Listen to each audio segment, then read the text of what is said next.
We're going to look at market structures, and in this video, this will be part one. We'll look at perfectly competitive markets and monopolistically competitive markets. So when we look at these, first we'll look at perfect competition. Perfect competition is rare.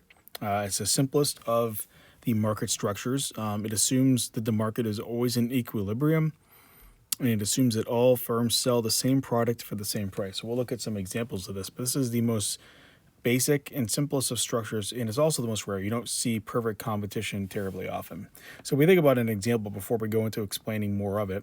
Think about, imagine we're having some kind of school fair in the cafeteria, and all these different squares, these colored squares represent tables in the cafeteria, and they're all selling paper, loose leaf paper, college ruled, each ream's 200 sheets per paper. They're exactly the same. And you notice the prices are different though.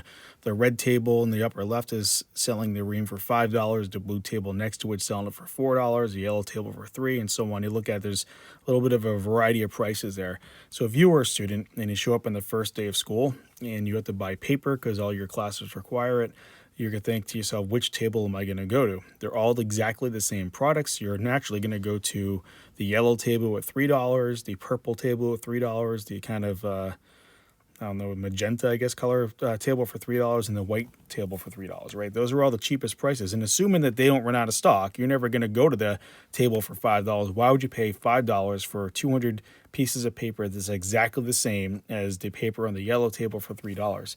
So in this case, then, what we'd see if people were to show up, if we had vendors there that were selling this paper, after maybe the first day, or maybe even less than the first day, maybe after like 20 minutes or so, we might see some prices change. You see that some of the prices that were $4 or $5 have changed to $3. So these smart business people, like the blue table and the green table, have changed their price down to $3 because nobody would come and buy their paper for $5 or $4. Then you have a couple of holdouts, like the bright red table for $4, or the kind of the darker red maroonish table for $5. But even they eventually would drop their price. And again, this is assuming that nobody's running out of paper. Everybody brought an adequate amount of paper to sell. That they would eventually drop their prices to $3 too, because it'd be insane to go and buy a ream of paper for $5 or $4 where you can get the exact same thing for $3. So what we see in a perfectly competitive market then is that these items are identical. And the next slide, because I can't draw on Google Slides, I'm going to just play a video of me drawing in a different app to explain how this works with when we look at graphing. So we think about this example of selling reams of paper at a school fair and what it would mean for demand and supply and why they come out to the price they do. We could look at demand. We know we have a downward sloping line there. Let me make that a little bit bigger. We have a downward sloping line with demand because we know at high prices, at $5, very few people down here are going to want to buy it. And at really low prices, $1, lots of people want to buy it. They want their deals. So we have our demand curve that we've seen before. And then we have our supply curve that we could put going in the other direction. So roughly about there. So this would be our supply curve. Let's label our demand curve D. So we now want a supply curve that at $5, lots of people would want to sell a ream of paper because they're going to make tons of money. And if we could only sell it at $1, then nobody would want to sell it at very few because there's probably no profits at all or very little profits to be made. So we know this is, this is the case with products in general in a free market. When we're looking at perfect competition, we got to take into account, okay, why does the price is always going to be the lowest it possibly can in perfectly competitive markets. And we know perfectly competitive markets don't exist too often. We'll talk about that in a bit. But you think about the price in this perfectly competitive market, we saw the example before of paper reams would be about $3. And you think about why that is, if we add in there the idea of cost, let's imagine that for the people that supplied to this paper at the school fair, they had to go buy it at Walmart or Staples or Target or someplace like that. And they bought these reams of paper for $2.50. So we'll say that's roughly about here. So this is their costs. So they have to go and buy each of these reams, and they want to make a profit. So you think about, in this case, they're only going to make 50 cents per ream profit. I don't know if that's how you spell ream or if it's AM, but either way. So that's their profit. So they're not going to make a lot of money. But the reason that, I mean, they don't, nobody would want to sell it for this 50 cents. We'd all love to sell that for more money if we were selling the paper for $3 or $4 or $5. But they know they can't because at all those different tables, the paper is exactly the same. It's college ruled. It's the ream's the same amount of paper.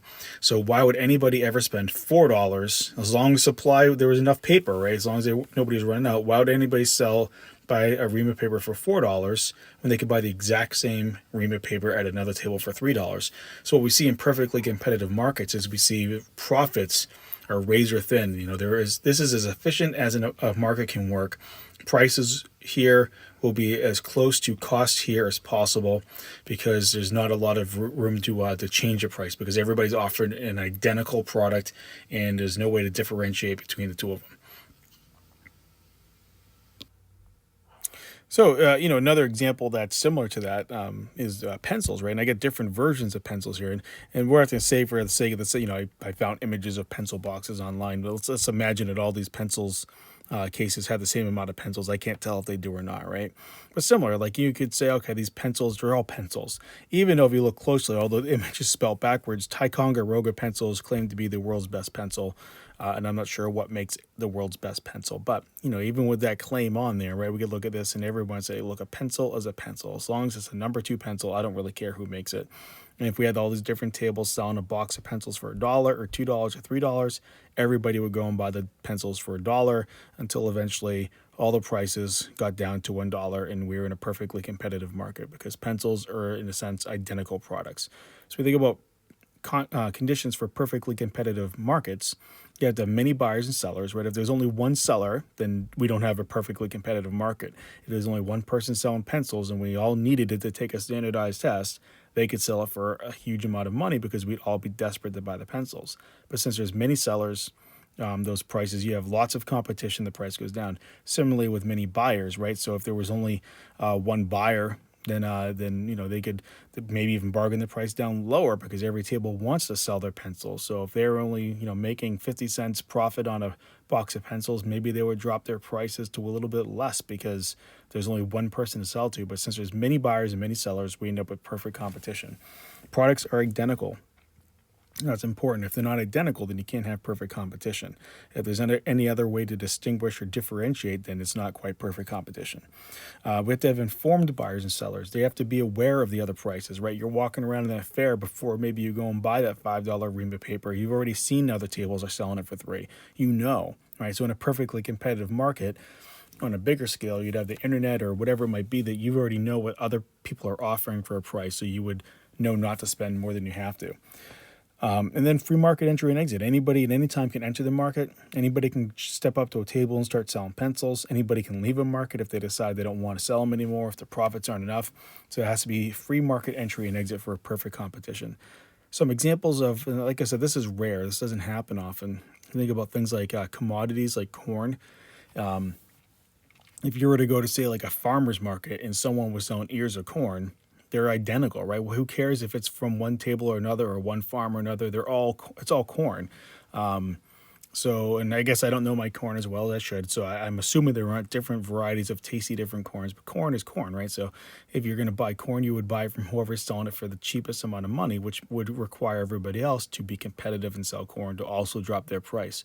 So something like corn or wheat, you might say, you might even look at, in a weird way, like grocery stores, although it's maybe not a perfect example, but if you're going to buy a can of corn from like a brand like Del Monte corn or Del Monte, I think it's Del Monte, it sells canned vegetables.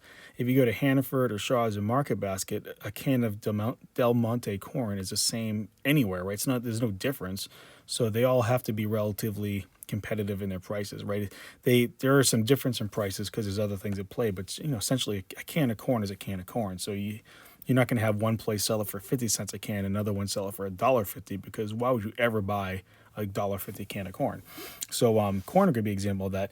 Gasoline it's not a perfect example, but it maybe illustrates the idea of the identical products.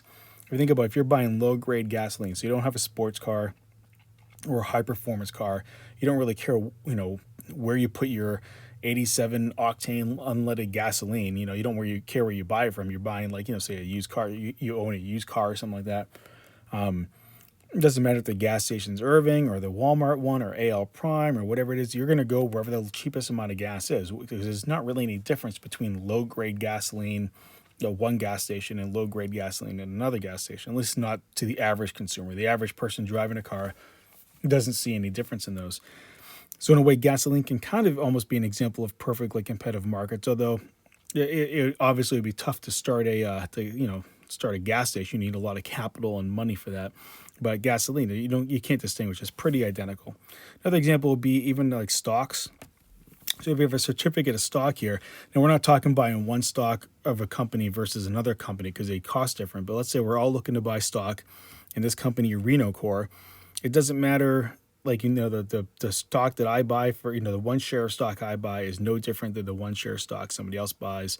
They're identical products. So therefore, you can't run the price up on like stock of an individual company.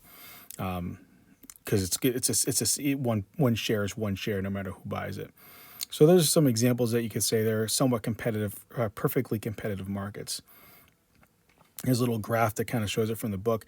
You see at the top, number of firms, many. So there's many firms, and it looks like little monopoly pieces, right? Variety of goods, there's none. They're all exactly the same. These are all little spiral-bound books, and they're exactly the same. You say no barriers to entry for a perfectly competitive market. That's why I was saying gasoline. I'm not sure if that would really fit or not, but there can't be barriers to entry, right? So you could say a barrier to entry that's not legal. Like there might be laws saying you can't make something because of a patent or a copyright. But another barrier to entry would be startup money, right? So if it costs, like something like $1 million to start a company to to compete with other people, that's a barrier to entry. The average entrepreneur or business person isn't going to be able to come up with $1 million, right? So they can't have huge, insurmountable startup costs, and there can't be technological barriers, which means that could be that somebody else has a patent on something for technology, or that you just don't have the skills to compete. Like I couldn't easily enter the computer making business because there's a technological barrier beyond my skills. So for a perfectly competitive market, there can't be any barriers to entry. And then the other thing, no control over prices. We saw that example. You really don't have any control over prices. As much as you might want to raise your prices, if you're selling identical goods and there's many buyers and many sellers in that school fair, and I want to sell my Rima paper for $5, I really don't have a choice. No one's ever going to come and buy my paper. I almost have to drop it down to the most competitive price there is. So you really have no control in a perfectly competitive market over prices.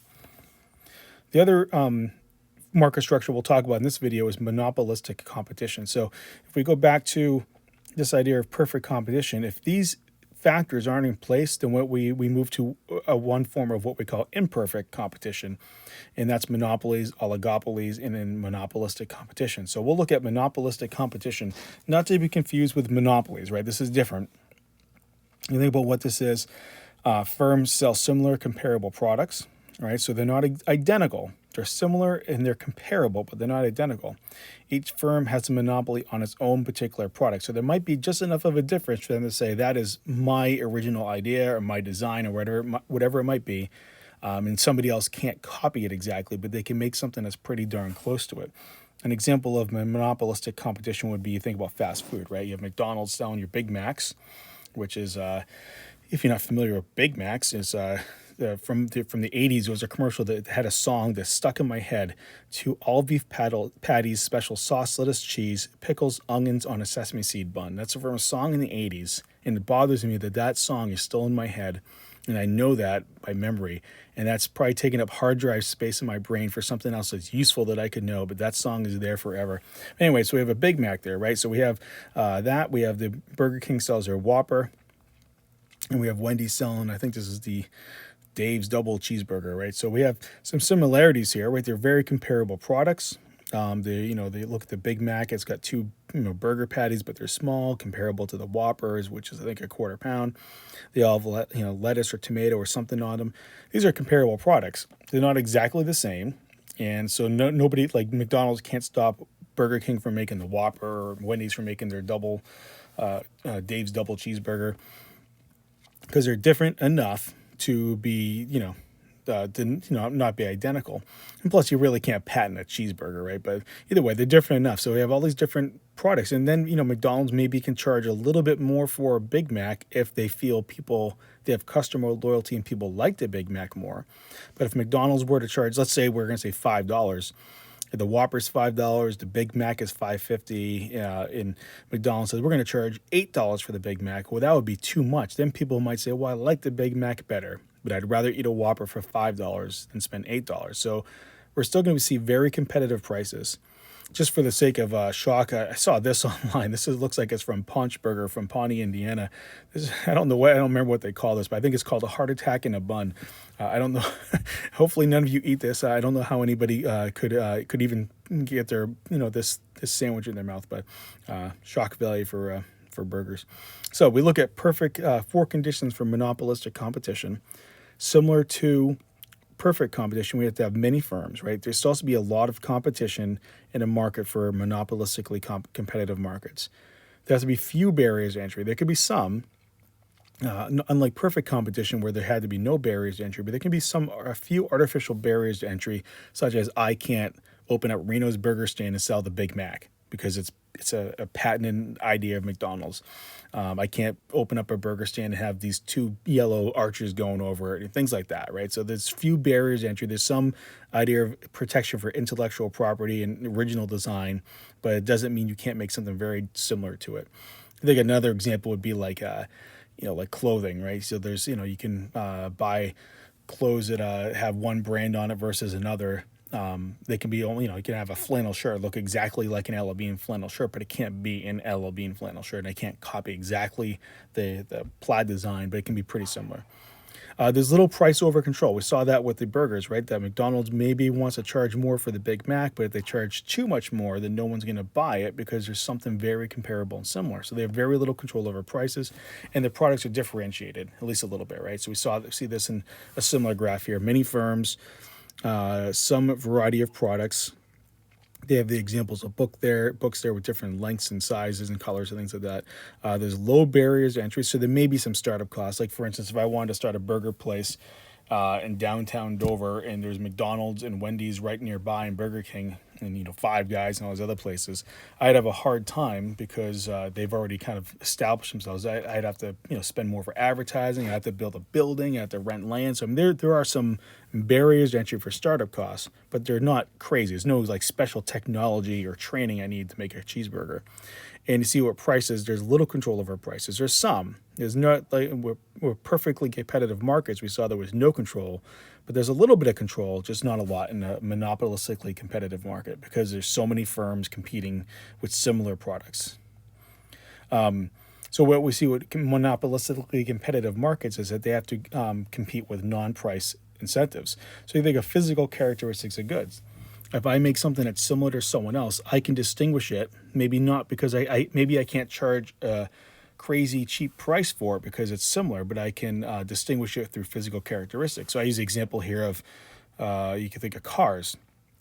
On the upper left, you have a Honda Civic. In the middle, you have a Subaru Impreza. And on the bottom, you have a Toyota Corolla. These are all cars that are in the same price level. There's about $1,000 difference that distinguishes between the two. They're all somewhere between $18,000 and $19,000. Right? So in a sense, they're not identical cars, but I mean, they look very similar when you look at the pictures of them. But some physical characteristics that might be different might be the Subaru has all-wheel drive, right? So that's a big selling point for some people. Honda might have more creature comforts on the inside, like wireless charging of phones or Apple CarPlay or something like that. Same thing with Toyota, right? So there could be some differences between these three different cars that would make you lean towards one towards the other because they can't be super competitive with price because, they're all so comparable. I would never spend $30,000 for the Honda Civic when I could get the Toyota Corolla or the Subaru Impreza for $19,000 because you're not getting that much different of a car, right? So they have to distinguish themselves with other things, physical characteristics. You can think about this with sneakers too, right? Sneakers, if you're buying running shoes or, let's say running shoes, you can buy different brands, Under Armour, Nike, New Balance, Saucony, Asics, whatever it might be. But, if you're looking for a top-level running shoe, they can't charge for the average person, I should say, they can't charge $500 or a running shoe, right? They got to be around $100, $120. So they have to find other things like different comfort features or long-lasting, parts of the shoe, or the look of it, just the way, if it's more appealing to the eye.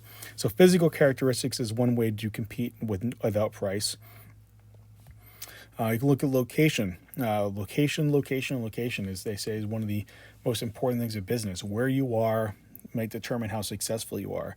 I don't have a picture of it. I was thinking about driving by, but I didn't get a picture of it. But if you're familiar with the area of Dover, between St. Thomas and the mall, and you're going south on Route 16, there's a restaurant over to, if you're going south on Route 16, over to the left, that was an Italian restaurant, it was a Japanese restaurant, it was a Chinese restaurant a long time ago.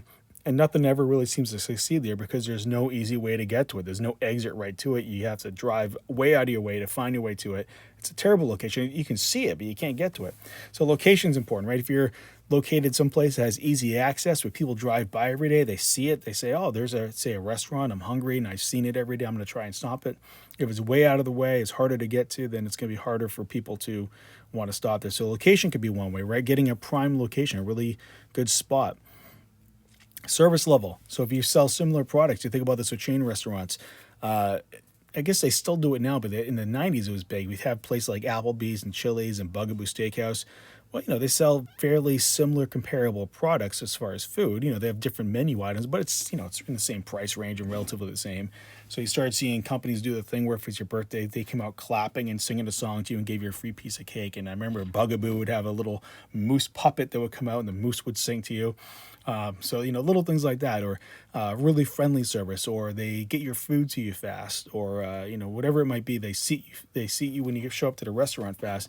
Those are all things that might distinguish. Well, if you're thinking, I like this restaurant, but I always have to wait forever, and the waitresses or the waiters aren't very friendly, but this place is, I'll go there. Even if I like the food a little bit less, I'd rather go there and have a good experience than a bad restaurant that's bad service. I think of this with LL Bean. They sell outdoor equipment, and they got that really great return policy. That if you buy something from LL Bean, they're going to always take it back as long as you can prove you bought it there, and they'll replace it. I've replaced things that have been 15 years old and they've taken it back. So service level, that's builds customer loyalty that might make you want to buy something in one place versus another. And then advertising, image, and status. So we've looked at this before. There are advertising projects that if you advertise, if you can get word out there, if you can get an image, or you can get people to pay attention to it. And I think of this with these winter boots. And I don't know if you can even tell the difference by looking at them, but you have Uggs, you have Bear Claws, and you have Emus, right? So Uggs on the left, Bear Claws in the middle, and Emus on the far right. They're almost virtually indistinguishable as shoes, right? So how does Uggs get people to buy it? Tom Brady, right? You have a star advertising it. People in New England want to buy Uggs and wear them. Maybe not necessarily to play football, but they want to wear them because Tom Brady wears them, and we love Tom Brady even though he left us. So, advertising is one way to do that, right? Getting a jingle in your head. Like I said, that Big Mac commercial is still stuck in my head from the 1980s, and it's terrible. So monopolistic competition. Let's go back this way. So that's where we'll end this video, and then there'll be another video on monopolies and oligopolies.